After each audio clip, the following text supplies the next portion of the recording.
তুমি না আমাকে আগের মতো ভালোবাসো না। হ্যাঁ, এটা আবার কেমন কথা? এটা আবার কেমন কথা মানে?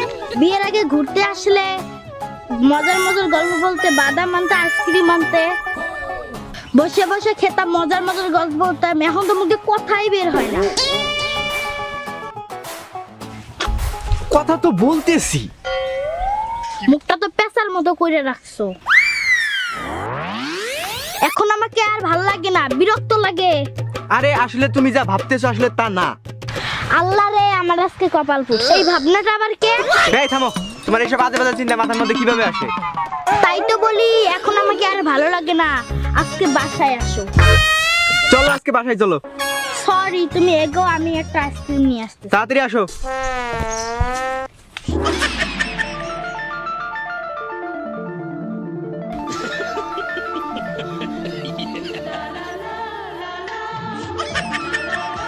আচ্ছা ভাইয়া, এখানে আশিকদের বাসা কোনটা আমাকে একটু বলবেন প্লিজ?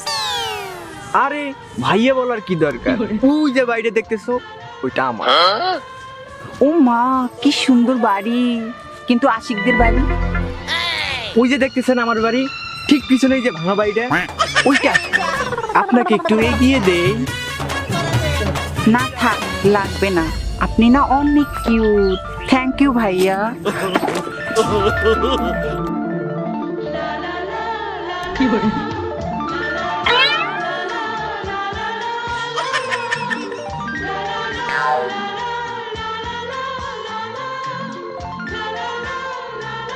এইটা কি হইল? তুমি ওর ব্যাগ তুলে দিলা কেন? কি সুন্দর মেয়ে, আমি থাকতে ব্যাগটা তুলবে, কেমন দেখা যায় না? রাস্তাঘাটে মেয়ে দেখলে প্রেম একবারে উতলায় পড়ে। কোনোদিনও তো আমার কাছে সাহায্য করো নাই। আমার ব্যাগ পড়ে গেছে, উঠায় দাও।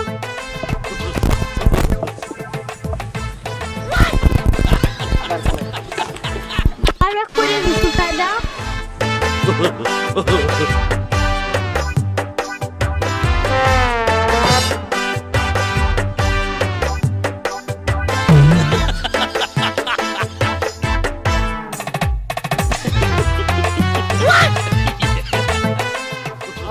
কি বাজে!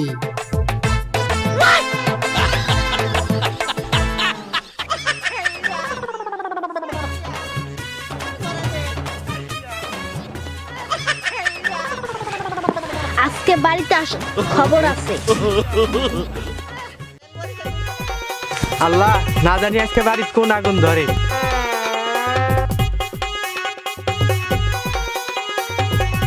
কই বউ, কই গেলা? আমার কাছে একটা ভাত দাও। কি এলো, ঘর থেকে বেরোতে কতক্ষণ সময় লাগে?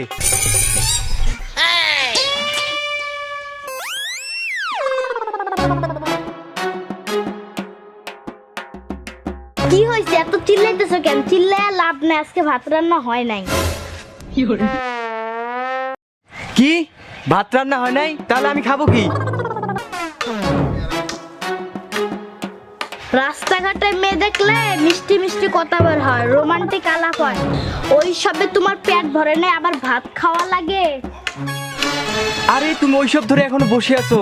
একটা মেয়ে রাস্তা ভুলে গেছে, তাকে রাস্তা দেখানো কি অপরাধ? তোমার কেন মানুষকে রাস্তা দেখা লাগবে? দেশে কি মানুষের অভাব পড়ছে? 7 দিন রান্না বন্ধ। এই 7 দিন তুমি আমার সাথে কোনো প্রকার কথা বলবা না। আচ্ছা, আমার ভুল হয়েছে। রাস্তাঘাটে মেয়ে দেখলে কথা বলা তো দূরে থাক, ওদের দিকে তাকাবো না। হইছে, দেখা যাবে না। শালার বউ কোন সময় যে কোন মুডে থাকে বোঝা দায়। কি আর করার, যাই বাজারে গিয়েই খাইতে হবে।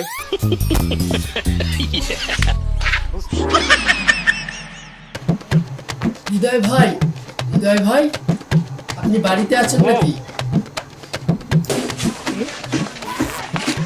কি হয়েছে, এত ডাকাডাকি কিসের? ও ভাবি, আসসালামু আলাইকুম ভাবি। কেমন আছেন ভাবি? ভালো আছেন? আপনাকে না অনেক কিউট লাগতেছে ভাবি। সত্যি বলতেছেন ভাইয়া? কথা না বাড়িয়ে কি দিতে আসছো, তাড়াতাড়ি আমাকে দাও। না ভাবি, কিছু বলতে আসি নেই, দিতে আসছি। কোনোভাবে যেন ভাবি, ওই যে উত্তরপাড়ার টুম্পা আছে না, ভাইয়ের তার সাথে সেই খাতে। কি? আরে শুধু কি তাই, ভাই বাজারে যাওয়ার সময় বলে গেছে ফেস ওয়াশ আর মেকআপ নিয়ে আসতে টুম্পার জন্য। তার নাকি এগুলো শেষ হয়ে গেছে, তাই আমি নিয়ে আসলাম। ভাই একটা কাজ দিছে, সততা শীত করতে হবে না, এই যে ধরে নেন। আল্লাহ রে, এই কথা শোনার আগে আমার মাথার উপরে ঠাডা পড়লো না কেন? শেষ, আমার কপাল পড়ছে, আমি আজকেই বাপের বাড়ি চলে যাবো। হ ভাবি, আপনি আজকেই বাপের বাড়ি চলে যান। বানর আজকে বাড়িতে আসুক, খবর আছে তলে তলে এই কাহিনী। আমি আজকেই বাপের বাড়ি চলে যাব। কে পেস লাগাইছি না? হৃদয় ভাই, তুমি আমার টুম্পার ভাইরে ভুল ভাল বুঝাইয়া অন্য জায়গায় বিয়ে ঠিক করছো। ওই জায়গায় টুম্পার বিয়ে হবো, আর এই জায়গায় তোমার ভাই আগুন, বইয়ের জ্বালা হবে দ্বিগুণ। আগুন জ্বলে রে জ্বলে। খালাম্মা,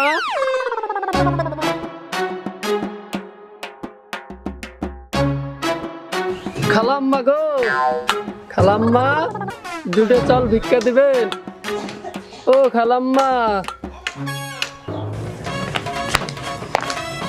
এ ব্যাককেল ফকির, আমি তোর কোন বাকি বলছি তুই আমাকে আম্মা বলে ডাকি? চাচি গো, 2 দিন যাবত পোলাপান নিয়ে না খায় আছি, দুটো চাল ভিক্ষা দিবেন? চাচি? আমারে দেখি কি তোর চাচি মনে হইতেছে? থাপড়ায় একেবারে আজকাল দাঁত ফেলায় দেবো। চাচিকে ভুল টুল করলাম নাকি? কি ভাবতেছেন আমি কি নায়িকার মতন আমার নিয়ে কল্পনার জগতে চলে গেছেন? ছি ছি খালাম্মা, তওবা তওবা তওবা, কি বলতেছেন? আমি ফকির হতে পারি, কিন্তু আমার চরিত্র মদের মতো পবিত্র। তুই আবার আমার খালাম্মা করলি? এমনি আছে এক বানরের জ্বালায়, আবার কোন থেকে এটা আইলো? থাম, আজকে তোরে খাইছি।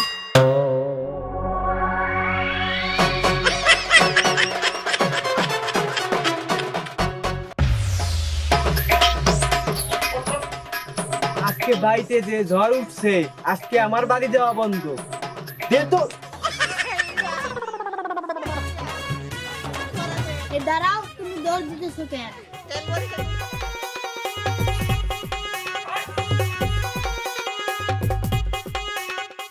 ওরে বাপরে, এটা বউ নাকি কয়লার ডিব্বা?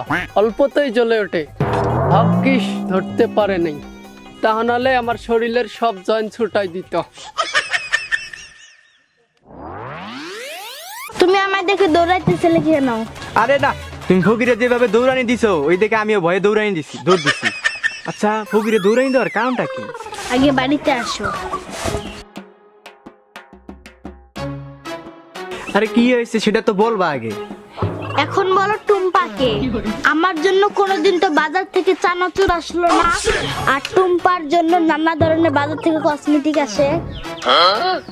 তুমি এসব কি বলতেছো? তোমার কথার টাকা মাথা আমি কিছুই বুঝতে পারতেছি না। আর এই টুম্পা কে? এখন টুম্পারে চেনো না, তলে তলে এত দূর। তাই বলি আল্লাহ আমারে নিয়ে যাও না কেন? ওই যে উত্তরপাড়ার করিম মিয়ার মেয়ের কথা বলতেছো? এই তো মনে পড়ছে।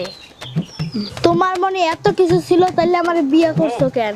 আমারে বাপের বাড়ি দিয়ে এসো, তুমি তারে নিয়ে সুখে থাকো। এই থামো, তোমাদের মেয়েদের কিছু হইলেই বাপের বাড়ি চলে যাবো, এছাড়া আর কোনো ডায়লগ নাই। করিম চাচার মেয়ের বিয়ে আমি নিজে দাঁড়িয়ে থেকে পাশের গ্রামে ঠিক করছি, আগামী সপ্তাহে তাদের বিয়ে, আর আমাদের দুজনকে দাওয়াত করছে। আর তুমি তোমাকে এইসব আদায়ের কথা বলে কি? আরে শরীফ যে আমাকে এই কথা বললো। আরে ও তো একটা বাটপা। টুম্পার সাথে তার একটা সম্পর্ক ছিল, আর তুমি তো জানো শরীফ ছেলেটা ভালো না, তার সাথে মেয়েটার বিয়ে হলে জীবনটা নষ্ট হয়ে যেত। তাই সে মাথা গরম করে আমাদের মাঝখানে একটা গন্ডগোল লাগাই দিচ্ছে। আরে শরীফ ছেলেটা তো অনেক খারাপ, আমার না অনেক ভুল বোঝাবুঝি হয়ে গেছে, সরি। হাত মুখ ধুয়ে এসো, নাস্তা দে। আচ্ছা তাড়াতাড়ি দাও, খুব ক্ষুধা লাগছে। এখন আবার কি ফোন দিল?